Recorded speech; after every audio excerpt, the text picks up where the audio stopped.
안녕하십니까. 더불어민주당 대변인 박경미입니다. 두 가지 논평 드리겠습니다. 외환죄 규명보다 피의자 방어권이 더 중요합니까? 법원이 지향하는 사법정의는 대체 무엇입니까? 김용대 드론작전 사령관이 혐의를 대체로 인정했다는 이유로 구속영장이 기각되었습니다. 내란 수괴와 함께 일반 이적 혐의의 공범으로 지목된 피의자가 방어권 보장이라는 명목으로 구속을 면한 것은 상식적으로 납득하기 어렵습니다. 김 사령관의 구속이 불발되면서 특검의 외환죄 수사에 막대한 지장을 초래할 것으로 예상됩니다. 김 사령관의 신병 확보가 무산되면서 핵심 증거의 확보는 물론 관련자 조사가 어려워질 수 있다고 합니다. 법원이 외환죄의 실체를 규명하려는 특검의 수사에 심각한 차질을 불러왔습니다. 국민께서는 묻고 계십니다. 외환죄를 규명하는 것보다 피의자의 방어권을 보장하는 것이 더 중요합니까? 국가의 근간을 뒤흔든 중대 범죄 앞에서 피의자 인권만 따진다면 과연 법이 지키려는 공동체의 정의는 어디에 있습니까? 법원이 지향하는 사법정의는 대체 무엇입니까? 법원은 범죄자들이 웃는 세상을 만들고자 이게 사법정의라고 강변하고 있는 것은 아닌지 스스로 반문해 보기 바랍니다. 법원의 이번 결정이 국민 상식과 눈높이에 부합하는 정의로운 판단이었는지 깊이 자성하기 바랍니다. 두 번째 논평입니다. 도로 내란당으로 회귀하겠다는 국민의힘, 부끄러움을 느낄 능력조차 잃어버렸습니까? 국민의힘은 도대체 얼마나 더 국민 앞에 부끄러운 모습을 보이려 합니까? 국민의힘에 입당한 전환길이 윤석열과 같이 간다는 후보를 지지하겠다고 선언했습니다. 민주주의와 헌정질서를 파괴하려고 한 내련 세력과의 결별을 포기하고 극우 세력과 공존하라는 강요입니다. 더욱 가관인 것은 윤상현 의원이 전환길과도 토론해봐야 한다며 극우 세력에 노골적으로 힘을 실어주었다는 점입니다. 장동혁 의원 또한 당권 도전을 시사하며 내부 총질러에게 책임을 묻겠다고 엄포를 놓았습니다. 내란 세력과 결별하자는 이들을 오히려 숙청하니 내란당으로 돌아가겠다는 선언으로밖에 들리지 않습니다. 도로 내란당으로 회귀하겠다는 국민의힘은 부끄러움을 느낄 능력조차 잃어버렸습니까? 이렇게 국민의힘의 자천, 타천, 당권 주자들이 앞다퉈 윤 어게인을 외치고 있는데 윤희숙 혁신위가 무슨 의미가 있겠습니까? 민심을 거스른 대가는 언제나 혹독했습니다. 민의를 외면하고 내련 세력과의 결별을 거부하는 정당에게 돌아갈 것은 국민의 철저한 외면과 준엄한 심판뿐입니다. 현실을 외면하고 1년쯤 지나면 잊혀질 것이라는 망상만 붙들고 있는다면 국민의힘은 역사 속에 사라질 수 있음을 엄중히 경고합니다. 이상입니다. 감사합니다. 예, 시작하겠습니다. 진보당 수석 대변인 홍성규입니다. 두 가지 말씀드리겠습니다. 첫 번째입니다. 여당 지도부, 정말로 이재명 정부의 성공을 바란다면 강선우 지명 철회를 촉구해야 합니다.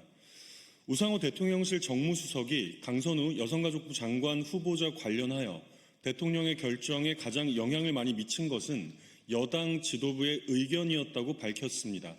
현역 의원님이 고려됐느냐는 질문에도 당 지도부에 물어보라고 했습니다. 김병기 더불어민주당 대표 직무대행 겸 원내대표도 임명 강행 의견을 공개적으로 밝혀온 바 있습니다. 매우 위험합니다. 팔은 안으로 굽는다는 속담이 괜히 있는 게 아니지 않습니까? 객관적이고 공정한 평가를 하려고 했다면 여당 지도부의 말을 가장 멀리 했어야 했습니다. 현역 불패라는 고질적 병폐도 넘을 수 있어야 개혁 아니겠습니까? 그런데 거꾸로 동료 의원 생활을 함께 해온 여당 지도부의 강한 제기로 우리 국민 대다수가 우려하는 임명을 강행하려 한다면 그야말로 개탄스럽고 또 암담할 수밖에 없는 상황입니다. 갑질 의혹 이전에 업무에 대한 전문성과 능력에서도 이미 수많은 시민들이 강하게 우려를 표하고 있습니다. 모두 다 내란 세력 척결과 더불어 이재명 국민주권정부의 성공을 간절히 바라고 있는 사람들입니다. 여당 지도부에 강력히 촉구합니다. 정말로 이재명 정부의 성공을 바란다면, 함께 광장에 섰던 우리 시민들의 마음을 존중한다면 지금 즉시 강선우 후보자의 지명 철회를 강하게 요청해야 마땅합니다. 두 번째입니다. 노조법 2, 3조 개정, 가장 시급한 민생 현안입니다. 밤을 새워서라도 응답해야 합니다. 폭우가 지나니 다시 폭염이 시작되었습니다. 가만히 있어도 땀이 줄줄 흐르는 이 뜨거운 뙤약볕에 우리 노동자들이 다시 거리에 주저앉았습니다. 노조법 2, 3조 개정 운동본부와 민주노총이 어제부터 국회 앞 농성에 돌입한 것입니다. 새 정부가 들어서고 50일이 지났습니다. 짧다면 짧은 기간일 수 있겠지만 무도한 윤석열의 거부권에 의해 가로막혔던 그야말로 시급한 민생 법안들 앞에서는 매우 긴 시간일 수밖에 없습니다. 민의에 따라 국회에서 정당하게 통과되었음에도 무도한 내란 정권에 의하여 거부당했던 그 모든 법들은 1분 1초의 미룸도 없이 즉각 모두 다 처리되어야 마땅합니다. 이미 충분한 논의와 검토를 모두 마친 법안들 아닙니까? 특히 우리 헌법 정신대로 모든 노동자들에게 노동 3권을 제대로 보장하는 노조법 2, 3조 개정이야말로 가장 시급한 민생 법안입니다. 모두가 입을 모아 이야기하는 것처럼 노동 조건과 현실이 급변하고 있기 때문에 이를 잘 반영하는 것이 무척 중요합니다. 거부로 폐기당한 이전 개정안보다 더 진일보해야 한다는 우리 노동자들의 요구가 당연한 이유입니다. 거부당한 법을 통과시키는 이 지당한 과정에 법안 내용의 후퇴 및 처리 및 시행 시기의 후퇴설이 모락모락 피어나서 우리 노동자들의 우려가 매우 큽니다. 이 뙤약볕에 다시 거리로 나온 이유입니다. 우리 국민 절대 다수를 차지하는 노동자들의 의사를 존중하여 가장 시급한 민생 법안으로 국회는 밤을 새워서라도 서둘러 응답함이 마땅합니다. 이상입니다.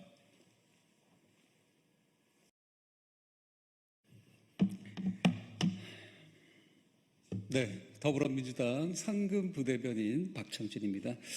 오늘은 백경현 구리시장의 부적절한 공직 업무 수행에 관련한 논평 브리핑 드리겠습니다.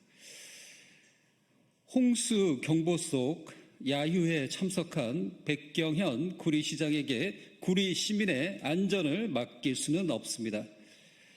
집중호우로 전국에서 피해가 속출하던 지난 주말 백경현 구리시장은 시민의 고통과 불안을 외면한 채 강원도 홍천의 한 야유회에서 춤추고 노래하는 모습을 보였습니다. 더욱 충격적인 것은 백 시장이 이날 오전 자신의 이름으로 폭우 피해를 재난상황실 등에 신고하라는 재난 문자를 시민에게 발송했다는 점입니다. 재난의 심각성을 알고도 책임을 휘하 공직자들에게 떠넘기고 정작 본인은 술자리에서 춤추고 노래하고 있었던 것입니다. 백 시장은 해당 행사에 20분만 참석했다고 해명을 내놓았지만 시간의 길고 짧음이 문제가 아닙니다. 시민의 생명과 안전을 책임져야 할 지체장이 재난 상황에서 관할실을 떠나 사적 행사에 얼굴을 비췄다는 사실 자체로 중대한 직무유기입니다. 이런 변명이야말로 백 시장의 공직윤리와 책임의식에 대해 깊은 의문을 갖게 합니다. 백경현 시장은 지금이라도 시민 앞에 책임 있게 사과하고 무책임한 처신에 대해 책임지십시오. 시장직을 수행할 최소한의 공직 윤리도 없는 시장에게 구리 시민의 안전을 맡길 수는 없습니다. 경기도와 행정안전부는 해당 사안에 대해 즉각 감찰을 실시하기 바랍니다. 재난 대응에 최전선에서 누구보다 앞장서야 할 지자체장들이 자리를 비우고 있다면 시민들은 누구에게 의지해야 합니까? 재난 속에서 춤이나 추고 노래나 부르는 지도자에게 시민의 안전을 믿고 맡길 수 없습니다. 이상입니다. 감사합니다.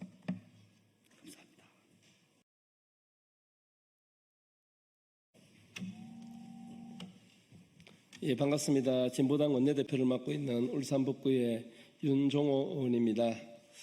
오늘 진보당은 차별금지법 제정을 위해 국회에 공론화위원회의 구성을 할 것을 제안드립니다. 차별금지법은 헌법 제11조 1항 누구든지 성별, 종교 또는 사회적 신분에 의하여 정치적, 경제적, 사회적, 문화적 생활의 모든 영역에 있어서 차별을 받지 아니한다는 규정을 법률로 명확히 규정하고 국민의 삶에서 실현하기 위한 법률입니다. 2001년 국가인권위원회법에서 차별금지 사유를 규정한 이후 차별금지법 제정을 위한 시도는 매년 있어 왔습니다. 하지만 법률의 정당성에서도 불구하고 사회적 합의에 이르지 못해 결국 지금까지 제정되지 못했습니다. 윤석열 탄핵을 촉구하는 응원봉의 광장에서 차별금지법 제정은 우리 사회가 시급히 해야 할 과제 중 하나로 떠올랐습니다. 지난 시기에 차별금지법에 더 씌워진 오해와 편견과 불신을 걷어내고 오로지 법률안을 근거로 차별금지법을 통해 이룰 사회 통합의 가치와 시행해야 할 정책을 논의하고 국민적 합의를 도출하기 위한 노력이 필요해졌습니다. 이 일을 할 수 있는 곳은 국회입니다. 차별금지법을 둘러싼 다양한 주장을 국회로 모아내고 치열하고 뜨거운 토론을 통해 이해 당사자의 의견을 통합해 국민께 논란 없는 차별금지법을 제정하겠다는 약속을 해야 합니다. 오늘 진보당의 제안이 모든 원내정당들과 국회의원님 그리고 시민사회와 국민들께 받아들여지기를 바랍니다. 다음은 우리 진보당에서 이 일을 맡아 해주실 손솔 국회의원께서 기자회견문을 통해 차별금지법 제정을 위한 국회 공론화위원회 구성에 대한 구체적인 제안을 말씀드리도록 하겠습니다.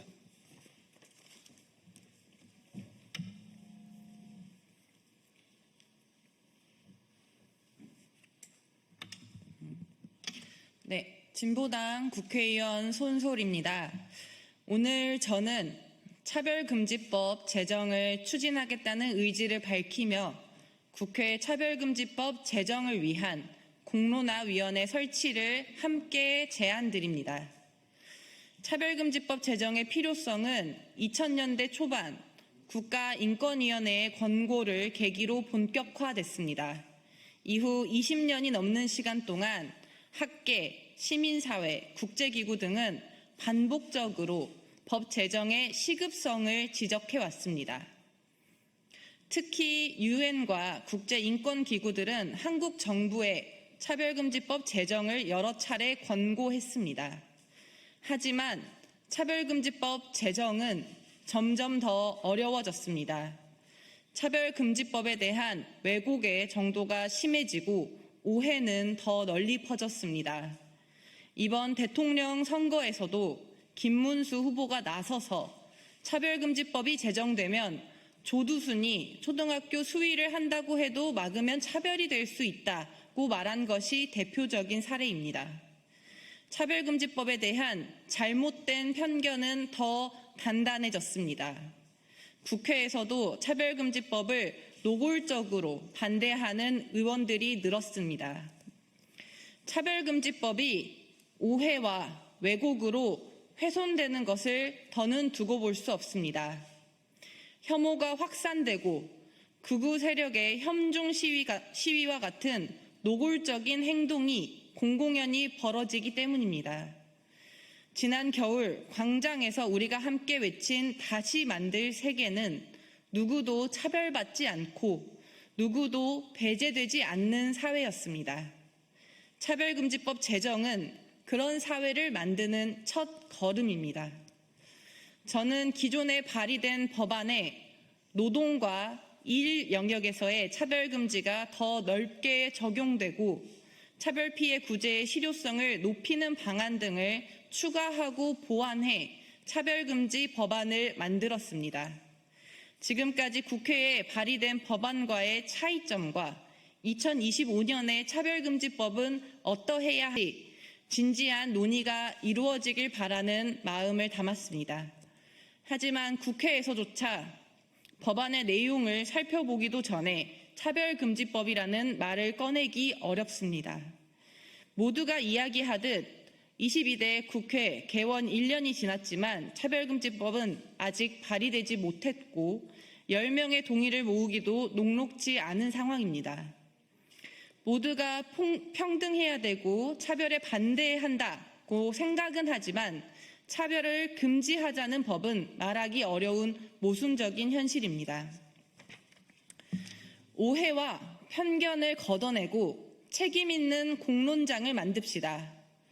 이재명 대통령은 취임 첫 공식 기자회견에서 차별금지법에 대해 갈등 요소가 많은 의제일수록 집중적인 사회적 토론이 필요하다며 국회가 나서서 논쟁적 의제는 토론을 미리 해주면 좋겠다고 말했습니다. 차별금지법 제정을 위한 각계의 노력에도 불구하고 오해와 왜곡으로 차별금지법은 논쟁적 의제가 되었습니다. 오랜 시간 만들어온 차별금지법에 대한 사회적 공감대를 구조화하고 제도화하기 위해 국회에서 공론장을 만듭시다. 우리 국회는 민감하고 복잡한 의제를 수기와 공론화 방식으로 풀어낸 경험이 있습니다. 2024년 연금개혁특위는 공론화위원회를 설치해서 전국 1만 명을 대상으로 한 기초조사를 바탕으로 500명의 시민 대표단을 구성했습니다. 전문 강연과 수기 토론을 거쳐 구체적인 정책 권고안을 도출했습니다. 2023년 정치개혁특위는 선거제도 개편을 위한 공론조사를 실시해 시민들의 인식이 수기 전후로 변화되었음을 실증적으로 확인했습니다. 비례대표 확대 찬성 여론은 27%에서 70%로 바뀌었고 의원 정수 감축 찬성은 65%에서 37%로 낮아졌습니다. 이는 수기가 단순 여론조사와는 다른 정치적 설득력을 가질 수 있음을 증명한 사례입니다. 이 경험을 바탕으로 국회 차별금지법 제정을 위한 공론화위원회 설치를 제안합니다. 책임 있는 수기의 장을 만들어 사회적 합의가 필요하다는 말을 실천으로 옮깁시다. 차별금지법 제정을 위한 국회 공론장을 여는데 함께해 주시길 바랍니다. 감사합니다.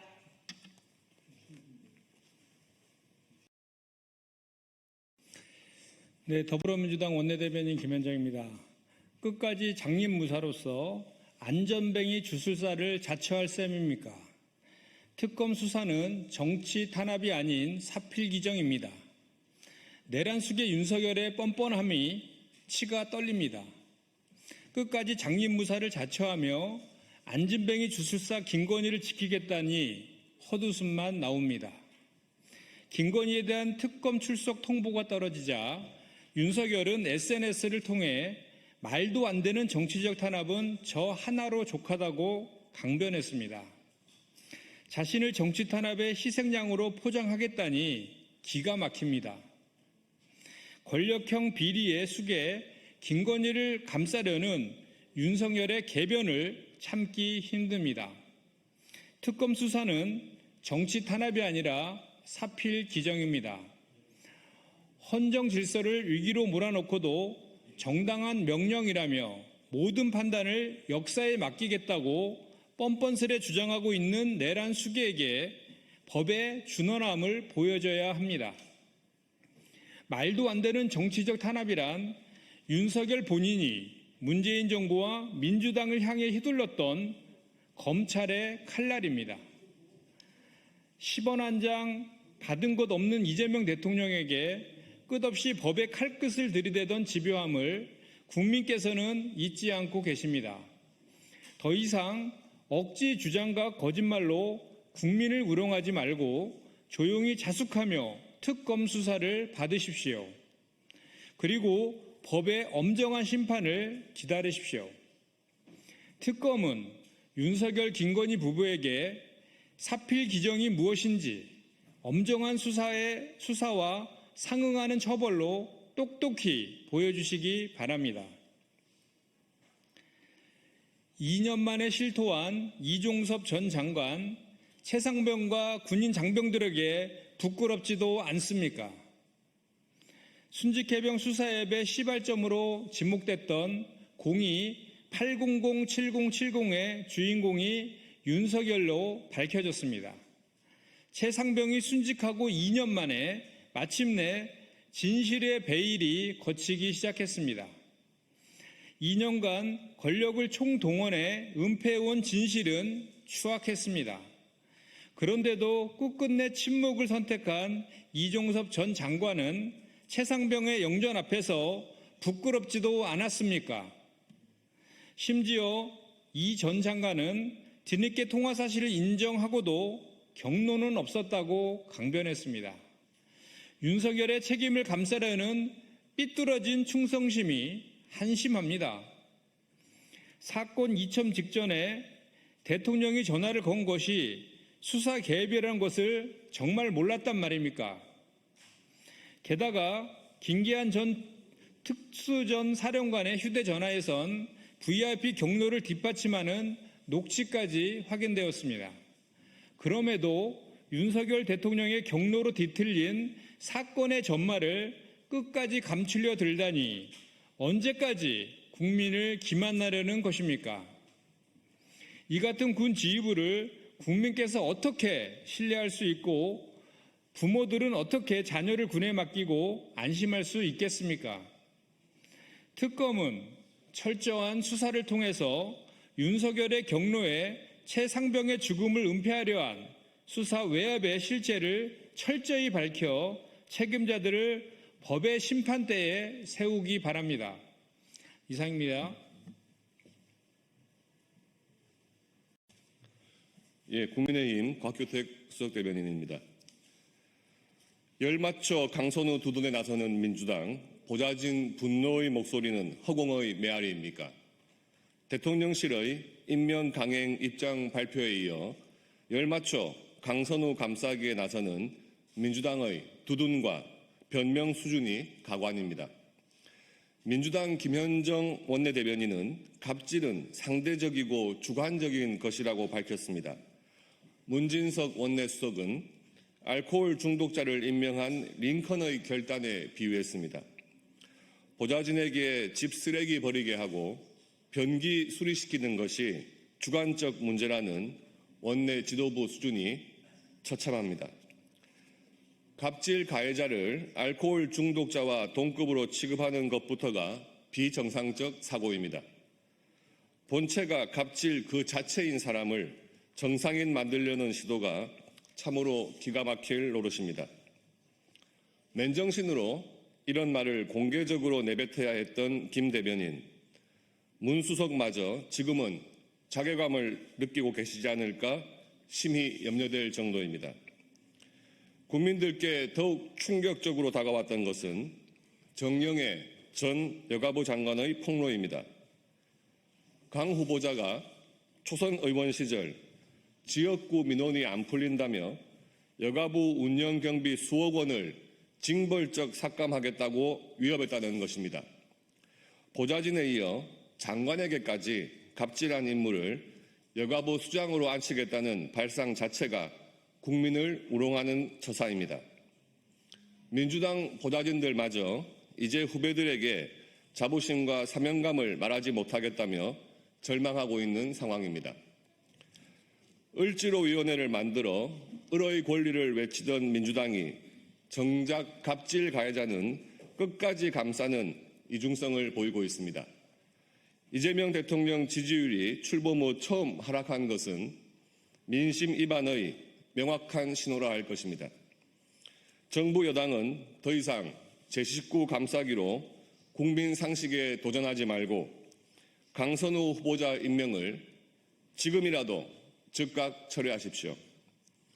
두려워할 것은 국민의 눈과 귀이지 만인지상 1인의 심기가 아님을 민주당 의원들 역시 명심하기 바랍니다. 이부자리 한번 펴준 정의, 국민을 이기는 시대가 왔다는 세간의 자조 섞인 푸념이 뼈아프게 와닿길 바랍니다. 네, 감사합니다. 네, 수고하셨습니다.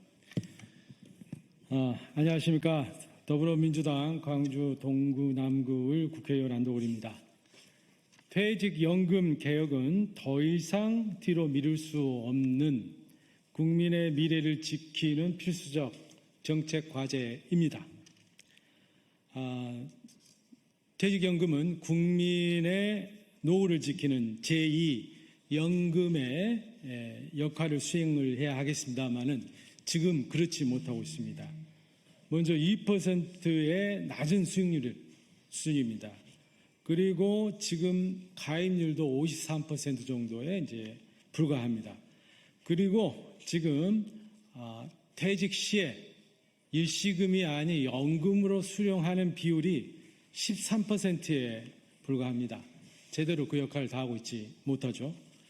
자, 현재 우리나라 퇴직연금 가입자 대다수는 복잡한 상품 구조와 제한된 선택 속에서 계약형 퇴직연금만 이용할 수 있는 지금 상태입니다.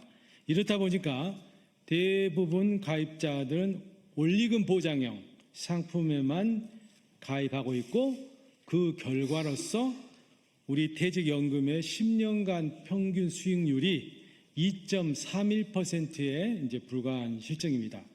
이렇게 물가 상승에도 미치지 못하는 수익률을 가지고 국민의 든든한 노후를 기대하기는 어렵겠습니다. 그리고 또 퇴직연금 자금이 기업의 생산적 투자 등 국가 경제의 선순환 투자의 원천이 되어야 하는데 이마저 그 역할을 하고 있지 못하는 겁니다. 이러다 보니까 이런 문제점이 지속적으로 제기가 되었고, 그래서 이제 가입자들이 개별적으로 운영하고 있는 적립금을 뭉치자. 그래서 대규모로 키우자.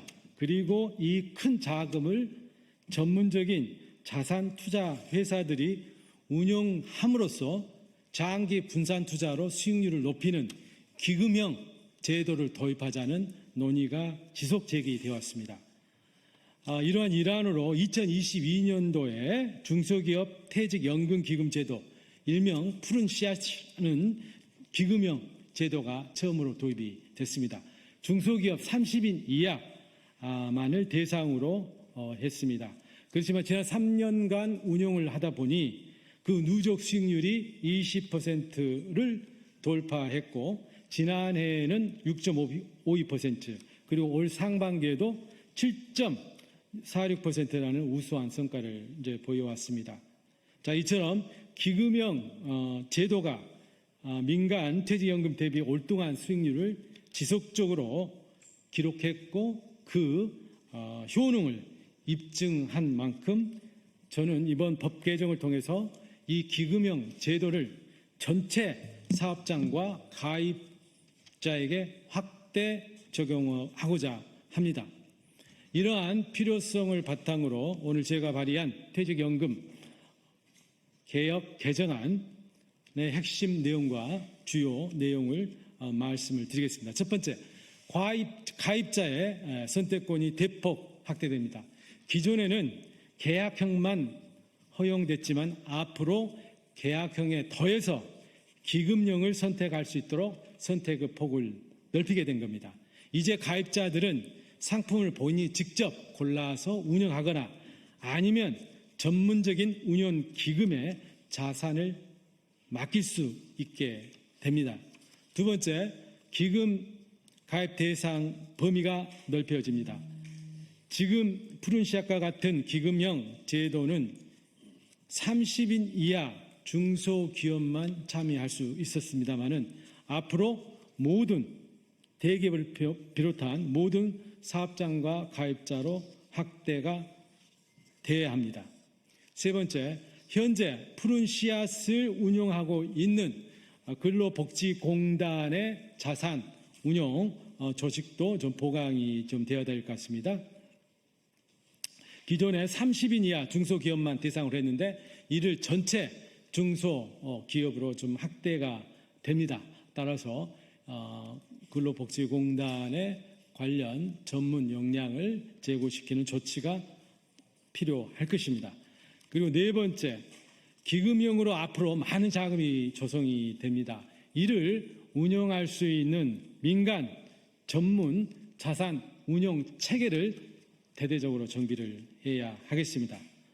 퇴직연금 사업자가 단독 또는 연합해서 퇴직연금 기금 전문 운용사를 설립할 수 있게 됩니다.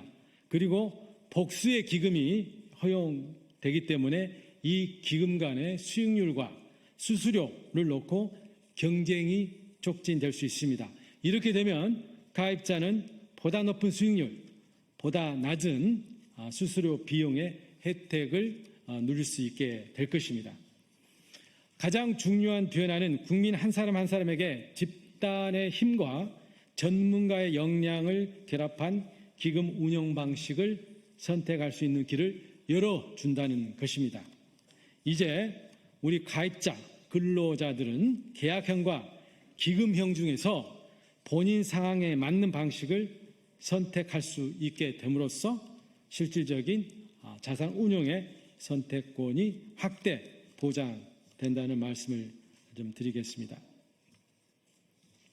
이번 개정안을 통해서 우리 연금 체계가 바뀐다면은 이제 우리 근로자들이 기대하는 수익률 제고가 일어날 수 있고 퇴직연금 기여금 급여액도 지금보다 한 2배 수준 이상 올라갈 수 있다, 이렇게 기대를 지금 하고 있습니다.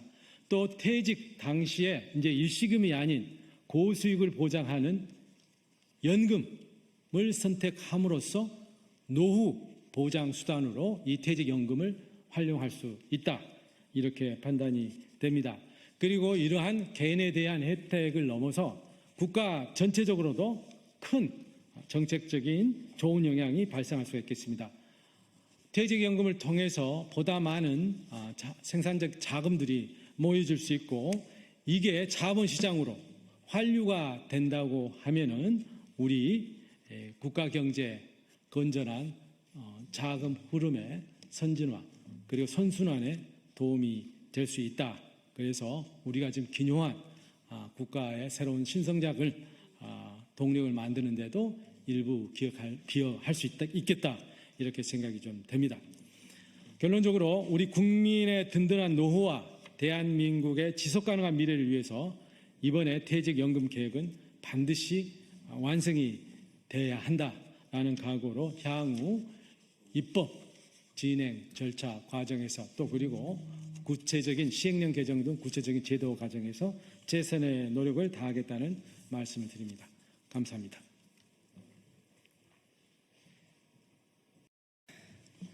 네, 기자회견 시작하도록 하겠습니다. 안녕하세요. 문화체육관광위원회 위원 진보당 국회의원 손솔입니다. 오늘 기자회견은 서대문구 도시관리공단의 부적절한 운영 실태를 알리고 해결을 촉구하기 위해 마련된 기자회견입니다. 일반 사기업보다 투명하고 모범적으로 운영되어야 할 지방 공기업에서 직장 내 괴롭힘, 부당해고, 부적절한 예산 사용 등 운영상의 문제가 지속적으로 제기되고 있습니다. 서대문 도시관리공단 이사장은 지방노동위원회와 중앙노동위원회에서 모두 부당해고라고 인정된 노동자의 복직도 거부하며 주민 세금으로 노동조합 괴롭히기를 하고 있습니다. 서대문구 구청장은 구의회 행정사무조사에 대해서는 조사기간이 너무 길어 행정마비가 염려된다는 이유로 거부권을 행사하는 반면 구청이 실시하는 감사는 9개월간 감사 기한을 연장하며 결과 보고를 미루려고 하고 있습니다. 도시관리공단은 지역 주민이 사용하는 시설물의 안전을 책임지는 곳입니다. 공단 운영에 문제가 생기면 지역 주민의 안전과 편의에도 문제가 생깁니다. 거부권과 미루기로 잠시 문제 해결을 미뤄둘 수는 있더라도 구청장이란 결코 무소불위의 권력이 아닙니다. 앞으로 강구할 수 있는 모든 수단을 찾아 지역 주민 그리고 노동조합과 함께 서대문구 도시관리공단의 문제를 해결해 나가겠습니다. 오늘 기자회견은 별도의 중간 소개 없이 발언자분들을 모시도록 하겠습니다. 경과 발언 및 요구 사안으로 장희정 민주일반노조 서울본부 서대문구 도시관리공단 지회장님, 그리고 규탄 발언으로 서대문구 도시관리공단 지회 해고자 강희팔님, 서대문 지역 대책위 공동대표 차승현님, 서대문 주민대회 공동조직위원장 전진희님의 발언을 들은 후에 기자회견문 낭독이 있겠습니다. 회견문 낭독은 장희정 지회장님, 조현 서대문 마을넷 대표님께서 해주시겠습니다. 네, 경과 발언 및 요구사항 발언 먼저 모시겠습니다.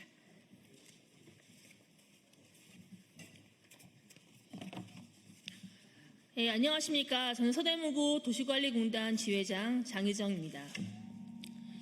2023년 5월 한운영 이사장이 공단에 취임한 후 공단 조직 내에 고착화되어 있던 직장 내 갑질 문제가 본격적으로 드러나기 시작했습니다.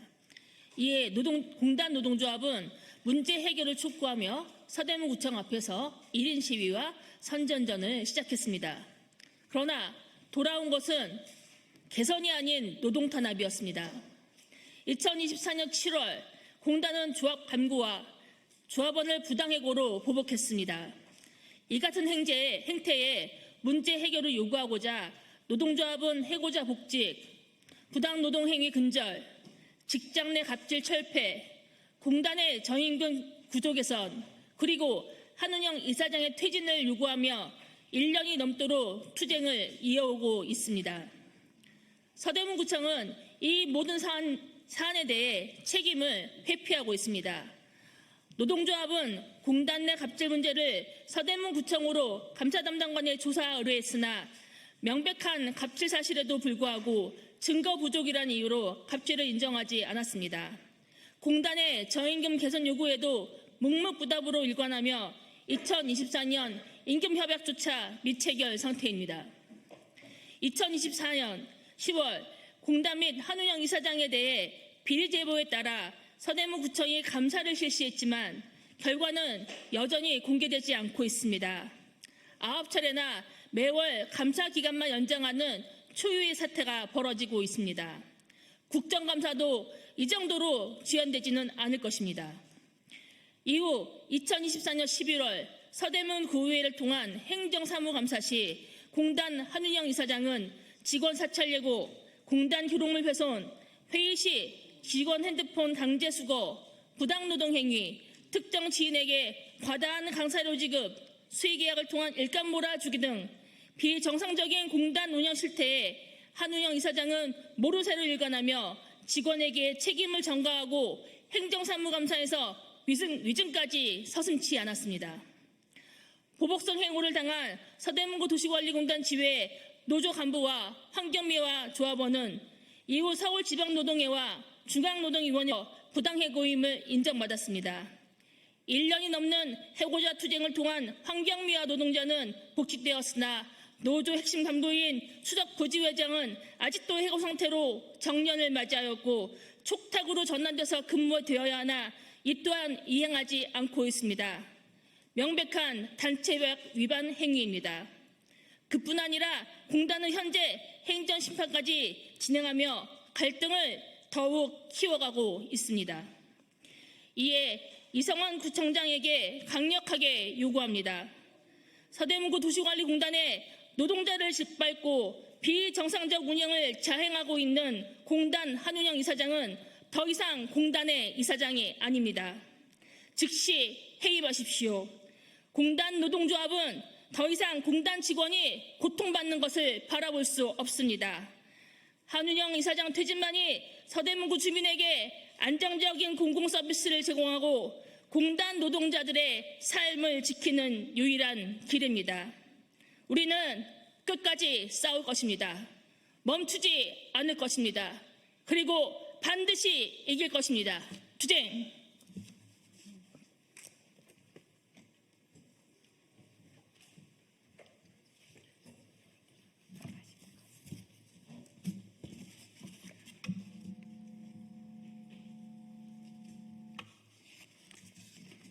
안녕하십니까.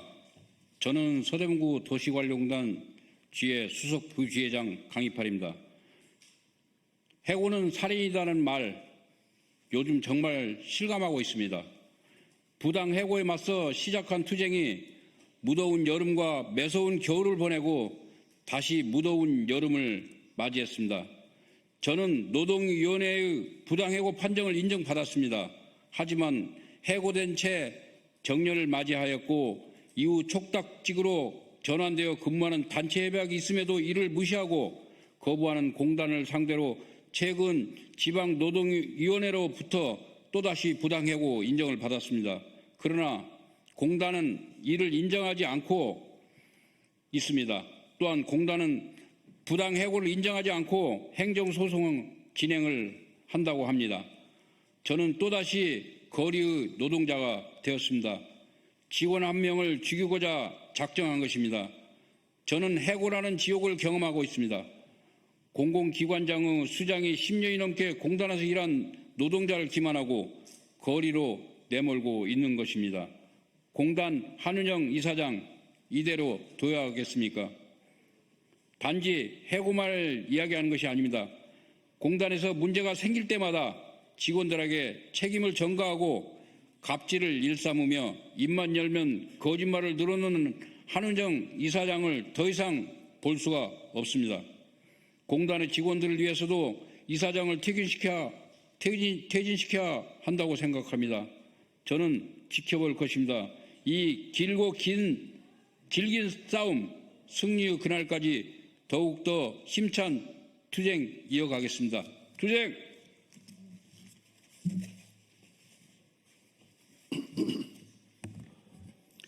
네, 지역대책위 공동위원장 차승현입니다. 서대문 도시관리공단 정상화를 위한 지역대책위는 서대문 지역에 있는 제 정당과 노동조합 그리고 시민단체가 함께 대책위를 꾸려서 지역의 공기업인 서대문 도시관리공단의 문제점을 지적하고 정상화를 위해서 함께 투쟁하는 단체입니다. 한은영 이사장이 취임한 이후에 서대문 도시관리공단이 지역 주민에게 하는 서비스는 엉망이 되고 있습니다. 특히 주민의 혈세로 운영되고 있는 공기업인 서대문 도시관리공단의 문제가 하나둘이 아닙니다. 우선 샌드위치 강사를 지인을 통해서 섭외를 하고 그 강사에게 장관급에 해당하는 강사비를 지급했습니다. 그리고 서대문구에는 서대문 형무소가 있는데 거기에 틀밥 행사라는 게 있습니다. 이 틀밥 행사에도 샌드위치 강사를 초빙해서 진행했습니다. 그리고 공단 노조 직원들이 공기청정기를 요청하자 공기청정기 우리가 상상하는 것과 아주 다른 그런 공기청정기를 도입했습니다. 한은영 이사장의 부실 운영은 여기에 이르지 않고 더 많이 있습니다. 서대문 구청장이 요구하는 함신이 오케스트라 운영을 위해서 피아노 4억을 들여서 공단 서대문화체육회관에 설치했습니다. 앞서 말씀했던 부당노동행위, 위증, 공공기록물 훼손 등 서대문 도시관리공단 한은영 이사장이 서대문 도시관리공단 이사장으로서 더 이상 그 자리에 있는 것은 서대문 주민들에게 잘 지원돼야 될 주민 서비스가 엉망이 되고 있다는 것을 반증하는 것입니다. 그러하기에 서대문 주민들은 지역대책위와 함께 힘을 모아서 한은영 이사장의 해임을 적극 촉구하는 바입니다. 이성원 구청장은 이에 화답해서 한은영 이사장의 해임을 해주시기를 요구합니다. 이상입니다.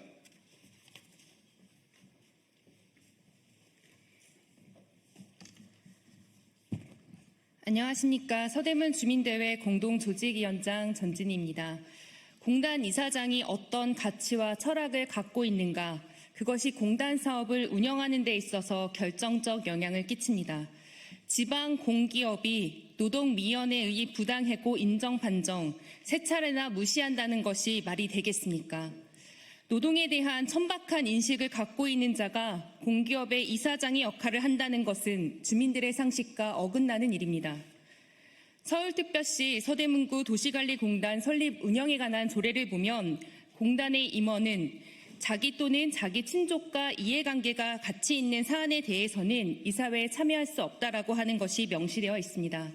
공단은 사익을 얻기 위한 수단으로 사용해서는 안 된다는 것을 의미합니다. 그러나 서대문 도시관리공단 이사장은 지인에게 일감을 몰아주고 수의 계약을 맺는 과정에서 개인의 친분, 이해관계를 이용해왔다는 것이 사실로 드러나고 있습니다. 특히 많은 언론에서 보도되었듯이 서대문 형무소 역사관을 총괄 관리, 운영하는 한운영 이사장이 뉴라이트 출신이라는 것은 매우 충격적인 사실입니다. 윤석열 정권이 홍범도 장군 흉상을 육사에서 철거하려고 했을 때 서대문 형무소에서는 홍범도 장군 순국 80주기 추모 부스 설치를 막은 것이 논란이 되었습니다.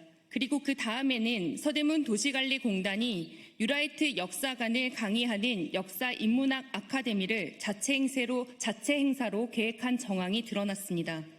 현재 서대문구 도시관리공단 이사장의 임명권 그리고 해임 권한은 구청장에게 있습니다. 그렇다면 서대문 구청장은 무엇을 해야 합니까? 서대문 도시관리공단 노동조합을 비롯한 서대문 단체, 정당은 이성원 구청장에게 한운영 이사장과 관련된 문제들에 대해서 제대로 조사하고 해임할 것을 요구해 왔습니다.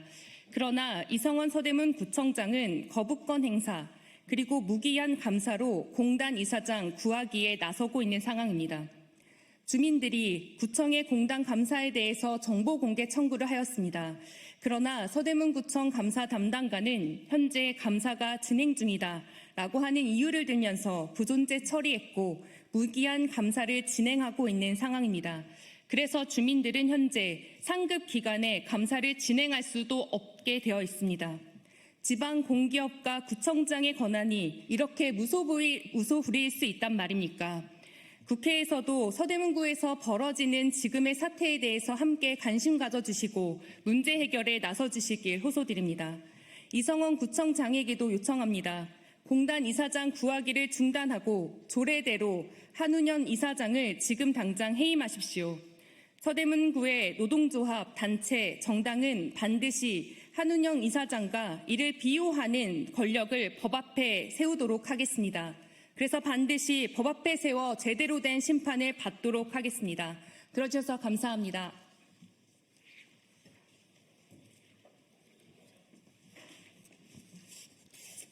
이어서 기자회견문을 낭독하도록 하겠습니다.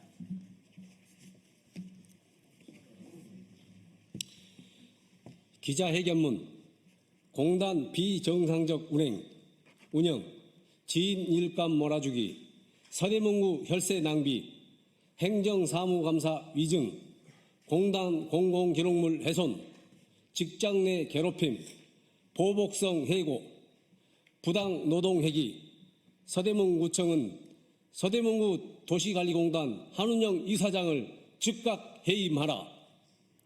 2023년 5월 한운영 이사장이 서대문구 도시관리공단 이사장으로 취임한 이후 지난 2년간 공단은 단 하루도 평온한 날이 없었습니다.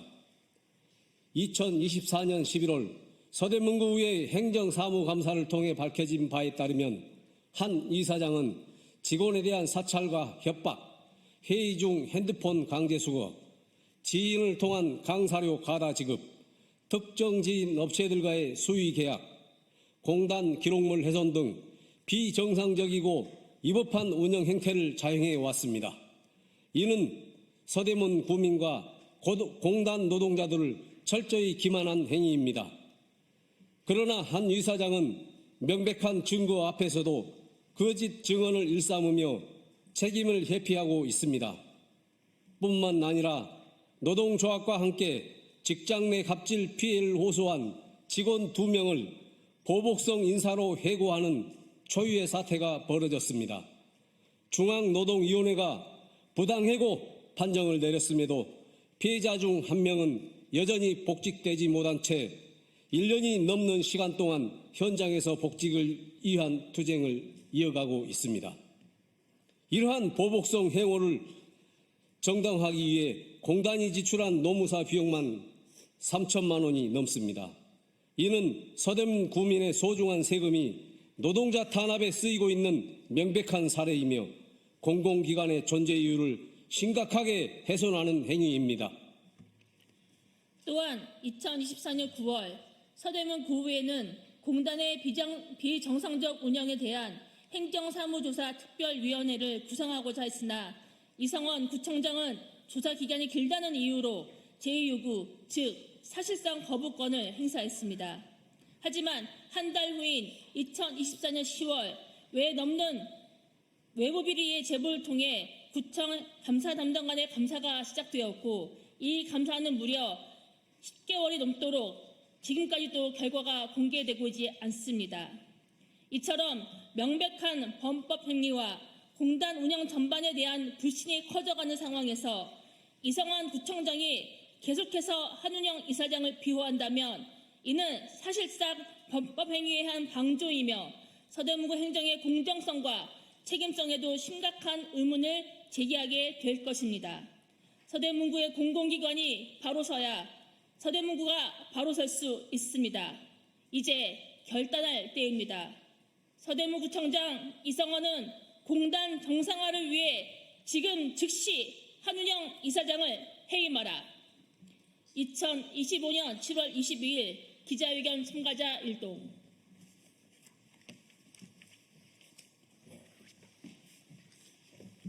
네, 이상으로 기자회견을 마치고자 합니다. 오랜 시간 권리를 찾기 위해서 싸우고 있는 노동자들의 눈물과 땀, 많은 감정들을 보도로 많이 담아주시면 감사하겠습니다. 우리 참가자분들 잠깐 앞에 나와서 마무리 사진 찍고 내려가도록 하겠습니다. 앞쪽으로 현수막 뒤쪽으로 서주시면 되겠습니다.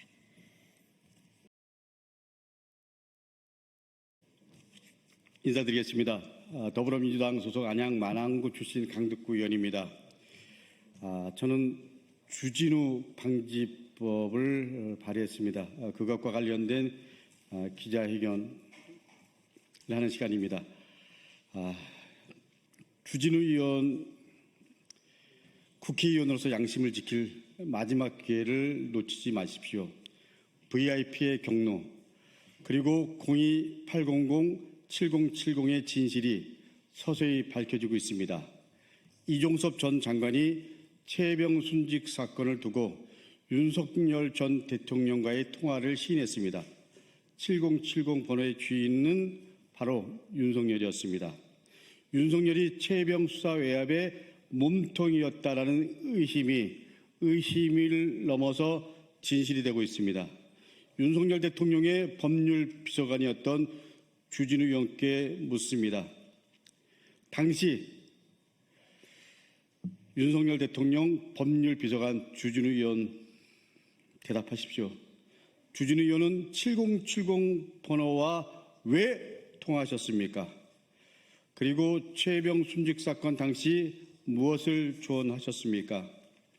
본인의 법 지식을 활용해서 젊은 장병의 억울한 죽음의 진실보다 높으신 분들의 밥그릇부터 챙겨주셨습니까? 순직 해병 특검은 주진우 의원에 대해서 이제 적극적으로 수사에 나서 주셔야 됩니다.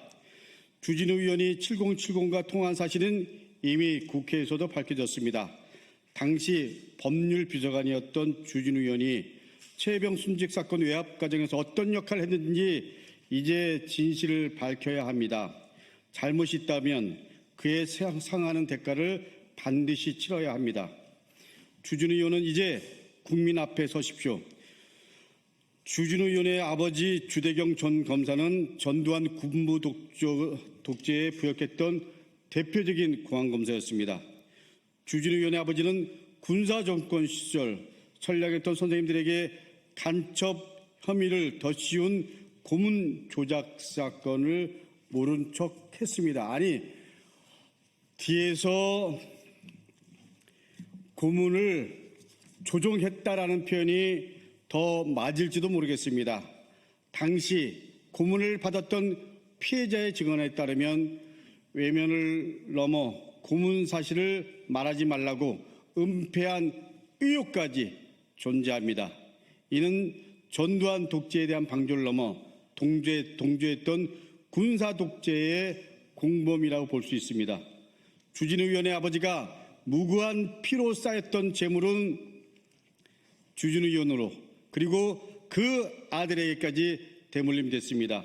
그럼에도 주진우 의원은 자신의 아버지에 대해서도 독재로 쌓은 부의 대물림에 대해서도 단 한마디의 사과도 그리고 입장 표명도 하지 않고 있습니다. 오히려 뻔뻔하게 저 강덕구와 김민석 총리 그리고 그 가족들을 악마화했습니다. 주진우 의원, 이제 국민 앞에 사과하십시오.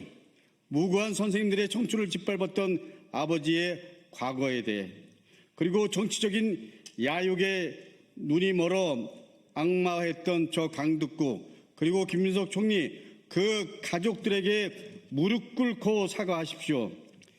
국민 여러분, 저는 오늘 주진우 방지법을 발의합니다. 국민의 의무를 저버리고 국가 안보의 공백을 일으키는 병역 기피에 대해서 공소시효를 없애야겠습니다. 우리 사회가 병역 기피 끝까지 처벌하도록 하겠습니다. 주진우 의원의 말에 따르면 주진우 의원은 고등학교 때부터 지금까지 간염을 앓고 있다고 합니다. 그러면서 급성 간염으로 병역을 면제받은 것이 무엇이 잘못이냐고 큰 소리를 뻥뻥뻥 칩니다. 그러나 급성 간염으로 병역을 면제받을 수 없습니다. 주진우 의원의 말대로 고등학교 때부터 간염을 앓았다면 처음 신검부터 병역 면제 판결이 나왔어야 합니다. 석연치 않습니다. 주진우 의원은 병역 신체 검사 과정에 대해서 이제 국민들에게 공개해야 합니다. 문제가 있다면 처벌을 받아야 합니다. 그리고 국민의 역사의 심판을 받아야 됩니다. 그것이 국민의 요구이고 그것이 공정입니다. 병역 기피는 주진우 의원 한 명의 문제만 아닙니다. 최근 3년간 병역 기피자는 2천여 명에 달하고 있습니다. 최근에도 브로커를 통해 대규모로 병역을 기피한 사례가 밝혀졌습니다. 그러나 뒤늦게 문제가 밝혀지더라도 공소시효가 짧아 처벌에 이르는 경우가 드뭅니다. 병역 기피는 밝히는데 수년이 걸린다는 특성을 가지고 있습니다. 특히나 최근에 병역 면탈 수법이 고도화되면서 적발부터 처벌까지 어려움이 더해지고 있습니다. 바로잡겠습니다. 병역 기피는 국방력 그 자체를 약화시키고 그리고 장병들에게는 박탈감을 줘 국가 안보를 위협하는 중대한 범죄 행위입니다. 병역 기피 행위는 끝까지 처벌받는다는 인식을 확실히 심어줘야 합니다. 그렇게 하겠습니다. 이참에 병역 기피를 뿌리 뽑겠습니다. 이번 국회에서 병역 기피에 대한 공소시효 폐지가 이루어지도록 최선을 다하겠습니다. 여야 국회의원 그리고 진보 보수를 떠나서 국민의힘이 더 앞장서서 병역 기피에 대한 공소시효 폐지가 이루어지도록 해 주십시오. 국민 여러분 지켜봐 주십시오. 마지막 판단은 국민 여러분들의 몫입니다. 감사합니다. 네. 강원도 동해 태백 삼척시와 정선군을 지역구로 두고 있는 국민의힘 이철규 의원입니다. 오늘 정치 특검의 망신주기 수사와 여기에 부화내동하는 언론의 허위사실 유포에 대한 우려에서 이런 기자회견을 하게 됐습니다. 존경하는 국민 여러분, 특검 수사가 진실규명을 빙자한 정치보복으로 악용돼서는 안 됩니다. 먼저 기자회견에 들어가기 전에 이번 집중호우로 피해를 입으신 분들께 심심한 위로의 말씀을 전합니다. 또한 유명을 달리하신 분들께 명복을 빕니다.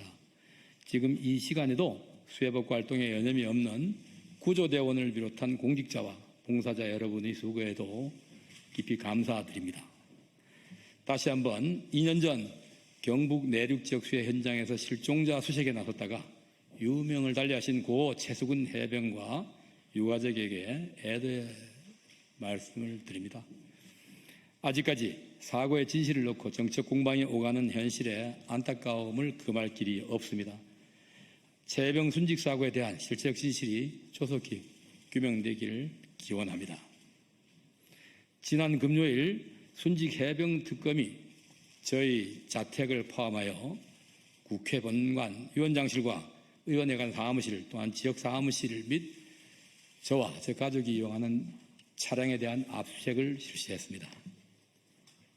어떠한 사유로 압수수색을 하는지 제대로 된 설명도 없이 참고인임에도 불구하고 본청도 모자라 주거지와 차량까지 압수수색을 한 것은 정치특검의 전형적인 망신주기 행태로 강력한 유감을 표합니다.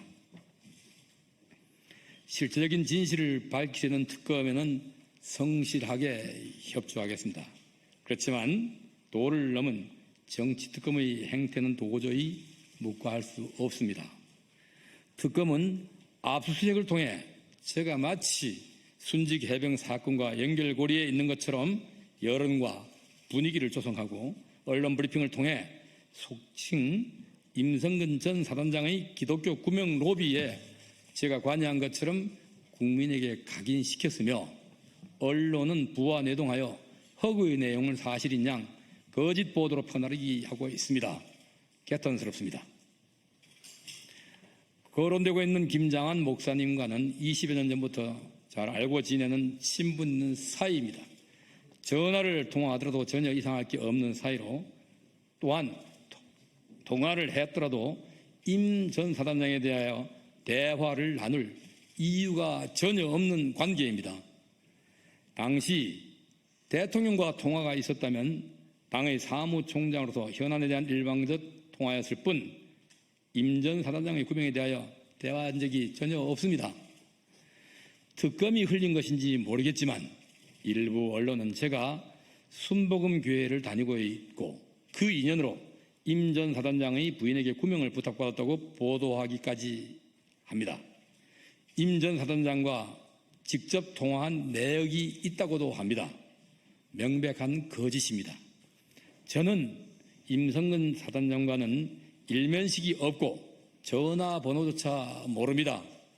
임 전 사단장을 모르는데 하물며 임 전 사단장의 부인을 알겠습니까?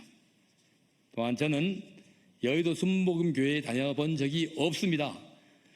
단순히 교회 신도로서 예배 참석은 물론이고 거기서 치러지는 행사조차도 참석해 본 적이 없다는 사실을 명확히 밝힙니다. 또한 이영훈 목사님도 개인적으로 알지 못합니다.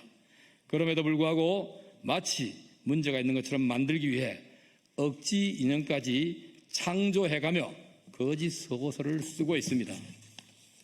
악의적으로 허위 사실을 보도한 9건의 기사에 대해서는 언론사를 상대로 언론중재위원회에 정정 보도를 신청했습니다. 또한 허위 사실을 유포한 방송 패널 등 사인에 대해서는 즉각 형사 고소하였습니다. 간단히 확인할 수 있는 사실을 확인조차 없이 퍼나르며 정치특검에 동조하고 있는 일부 언론에 대해서는 앞으로도 할 수 있는 모든 법적 조치를 취할 것입니다. 특검은 실체적 진실을 밝히는 일에 전념하기 바랍니다. 언론도 정치특검에 부안해동하지 말아주시고 사실만 보도해 주시기 바랍니다. 다시 한번 밝힙니다. 일면식도 없는 사람을 제가 왜 구명합니까? 저는 당연히 부탁받은 적도 없고 부탁한 사실 없습니다. 짜집기 조작으로 거짓을 사실로 둔갑시킬 수는 없습니다. 특검의 황당무계한 수사에 당당하게 임해 사실을 밝히겠습니다. 그리고 평생을 공직에 몸담으면서 확립된 저 나름대로의 공직윤리가 있습니다. 그러한 공직윤리에 어긋나는 행위를 한 사실이 없다는 것을 다시 한번 명백히 밝혀드리면서 앞으로 이게 떠도는 그런 헛소문에 대해서 저나 저희 사무실에 확인을 요청해 주신다면 당당하게 거기에 임하겠습니다. 특검의 수사보다 더한 국민 수사를 받도록 하겠습니다. 감사합니다. 네, 진보당 브리핑 시작하겠습니다. 부대변인 이미선입니다. 내란 속의 윤석열, 반성 없는 뻔뻔함까지 반드시 심판할 것입니다. 내란 속의 윤석열이 7월 21일 SNS에 올린 글을 접하며 다시금 그의 뻔뻔함과 책임 회피에 깊은 분노를 금할 수 없습니다. 헌정 질서를 위협하고 국민의 기본권을 무참히 짓밟은 내란 수괴가 여전히 자신을 피해자이자 헌정 질서 수호자라 포장하며 국민을 우롱하고 있습니다. 비상계엄 선포를 정당한 명령이라며 역사에 맡기겠다는 윤석열의 주장은 황당무계한 변명일 뿐입니다. 헌법이 보장한 국민의 권리와 민주주의를 군대로 억압하려 한 윤석열의 행위는 명백한 헌정 파괴이며 어떤 명분으로도 정당화될 수 없습니다. 윤석열 본인과 그가 지휘한 공직자들의 불법과 권력 남용은 국가와 국민의 총을 겨눈 중대한 범죄임을 반드시 기억해야 합니다. 특검 수사를 정치 탄압이라 왜곡하며 국민을 기만하는 태도도 참을 수 없습니다. 국민은 이미 윤석열 정권 하에서 벌어진 권력형 비리와 부패, 검찰 독재 실태를 똑똑히 기억하고 있습니다. 죄 없는 공직자들 운운하며 책임을 회피하려는 윤석열의 궤변은 법의 준엄한 심판 앞에 무참히 무너질 것입니다. 진보당은 다시 한번 엄중히 경고합니다. 민주주의와 헌정 질서를 무너뜨린 내란 속의 윤석열은 끝까지 법적 책임을 져야 합니다. 국민 앞에 진심 어린 반성과 사과 없이 내뱉는 자기 합리화는 반역자의 마지막 발악일 뿐입니다. 민주주의는 총칼이 아닌 시민의 참여와 법치로 지켜집니다. 윤석열과 그 추종 세력에 대한 단호한 응징만이 우리 사회의 미래를 밝힐 것입니다. 두 번째 브리핑 드리겠습니다. 이종섭, 최상병 수사 보류 전 윤석열과 통화 실토, 죗값을 치러야 합니다. 최상병 순직 사건의 경찰 이첩을 보류하라는 지시 직전 이종섭 전 국방부 장관이 윤석열과 통화한 사실이 공식 확인됐습니다. 수사 외압의 시발점으로 지목되어 온 02800, 7070 발신자가 윤석열이었다는 사실이 2년 만에 드러난 것입니다. 해병대 수사단이 내놓은 초동수사 결과는 대통령의 경로 직후 바뀌었고 경찰 이첩 역시 중단됐습니다. 이는 우려 전달이 아닌 명백한 수사 외압으로밖에 볼 수가 없습니다. 진실을 숨기며 침묵과 은폐로 일관해온 이종섭 전 장관과 대통령실의 책임은 결코 가볍지 않습니다. 죗값 제대로 치러야 합니다.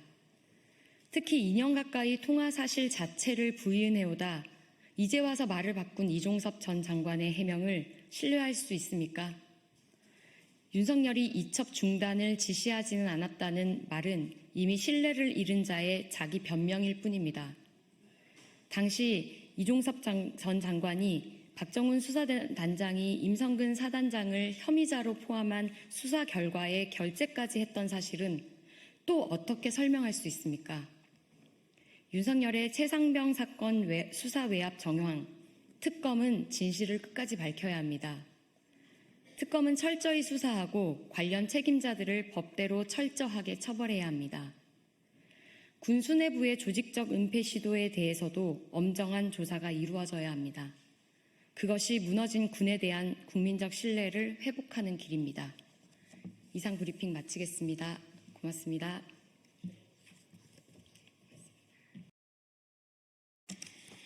예, 국회 과학기술정보방송통신위원회 이윤기 의원입니다. 오늘 제가 기자회견을 하는 이유는 SKT 해킹 사고에서 보여준 국내 1위 통신사 대기업 SKT의 국민 협박과 국회 능멸에 대해서 국민 여러분께 소상히 보고드리고 이재명 정부에서는 대기업 SKT의 이러한 대국민 사기극이 통하지 않는 것을 경고하기 위함입니다. 기자회견문 읽겠습니다.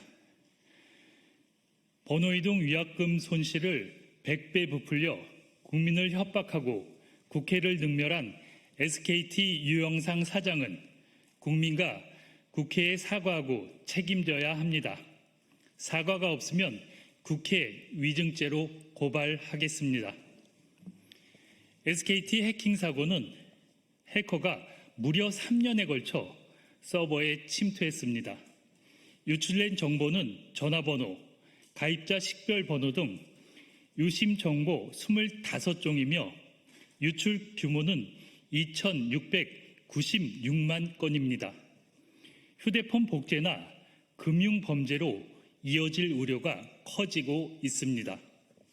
사고 원인은 SKT의 계정 정보관리 부실, 암호화 조치 미흡 등으로 드러났습니다.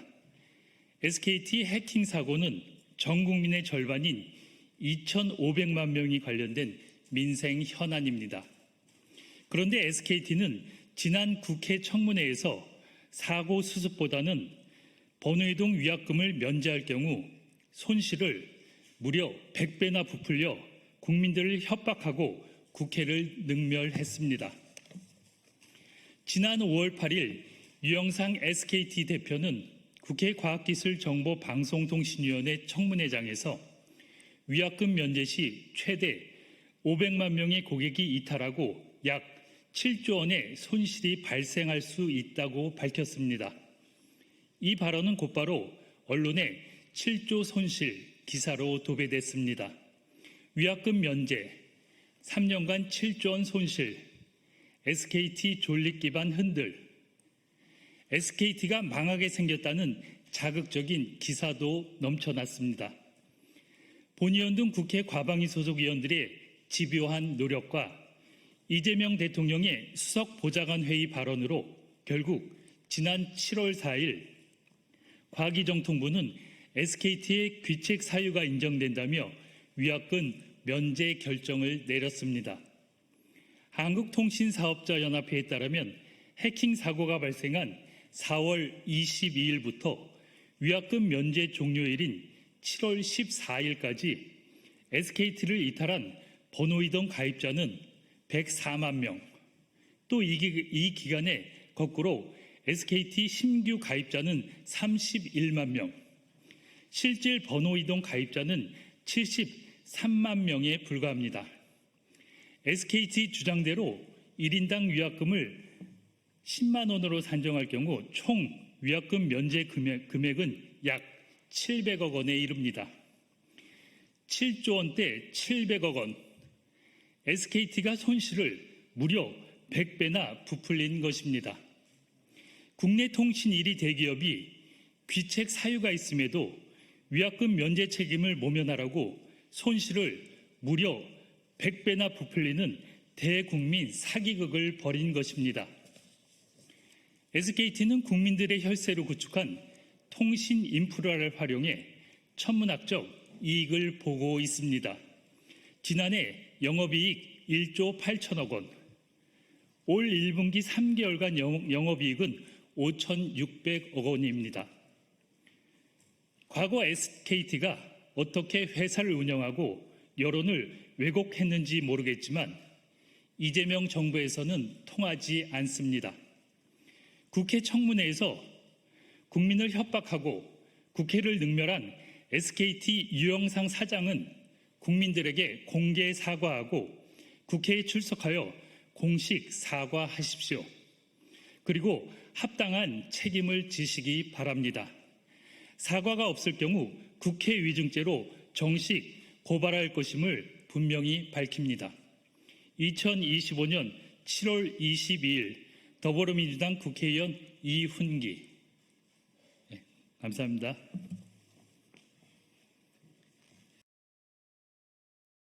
네, 더불어민주당 상근부대변인 박청진입니다. 이기훈 삼부토건 부회장의 미랑 시도와 관련된 논평 브리핑 드리겠습니다. 특검은 법을 조롱하듯 법망을 피해 도망다니는 주가 조작범을 비호하는 세력이 없는지 파헤치십시오. 김건희 특검 수사의 핵심 인물인 이기훈 삼부토건 부회장이 밀항을 시도하며 도주 중인 것으로 알려졌습니다. 이 부회장은 특검 끝날 때까지만 도망 다니면 된다고 말했다고 합니다. 영부인을 끼고 주가 조작을 벌이더니 간이 제대로 부었습니다. 권력형 비리 세력이 법을 얼마나 우습게 여기고 있는지 똑똑히 보여줍니다. 특검이 시작되자마자 영장 실질 검사도 거부하고 잠적하고 아예 밀항까지 시도하고 있습니다. 권력형 비리에 파렴치한 민낯을 국민께서 똑똑히 지켜보고 계십니다. 국민께서는 도대체 어떻게 수사를 받는 자가 이렇게 당당하고 여유롭게 법망을 피해 다닐 수 있는지 묻습니다. 이들을 지켜주는 세력이 누구입니까? 특검은 경찰, 해경 등 수사 당국과 전방위적 공조를 통해 이 기운을 체포해야 합니다. 주가 조작범이 빠져나갈 수 없도록 막고 주가 조작범을 비호해주는 세력도 철저히 파헤쳐야 합니다. 특검은 법망을 피해 달아나는 권력형 비리 범죄자에게 어떤 운명이 기다리고 있는지 똑똑히 보여주십시오. 이것이 윤석열, 김건희가 망쳐놓은 법 질서를 바로 세우는 첫 걸음입니다. 하루빨리 법을 조롱한 범죄자들에게 권력형 주가 조작의 대가가 얼마나 혹독한지 똑똑히 보여주시기 바랍니다. 감사합니다. 대통령 관저에 골프 연습장과 사우나를 설치하고 안가를 술집처럼 개조했다라고 하는 의혹은 모두 진실로 판명났습니다. 나이스 샷, 뜨뜻하니 시원하네, 원샷 등을 외쳤을 윤건희가 눈에 선합니다.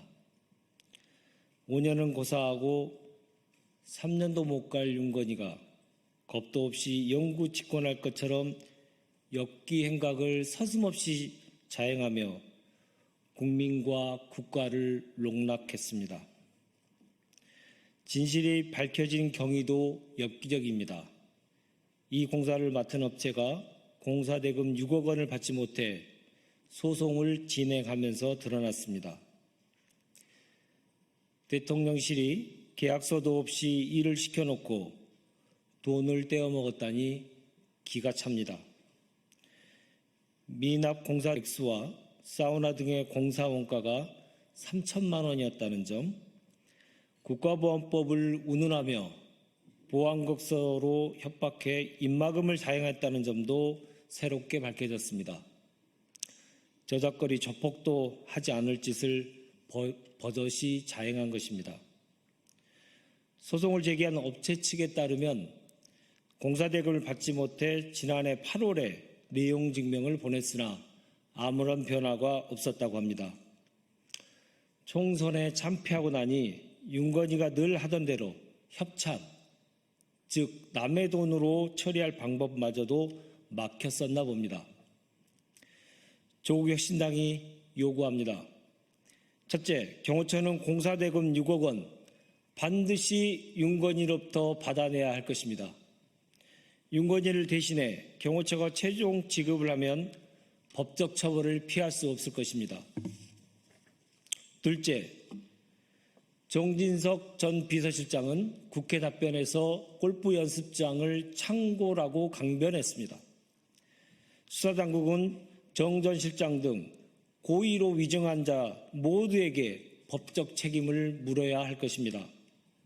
셋째, 대통령 경호처가 주관한 관저 이전과 대통령 집무실 공사를 둘러싼 잡음은 윤석열 정부 시절 감사원 감사와 검찰 수사로 이어졌지만 결과는 꼬리자리되기였습니다. 김건희 특검은 불투명한 공사 과정과 부실 감사 수사에 대해 전면적인 수사에 나서야 할 것입니다. 이상입니다. 고맙습니다.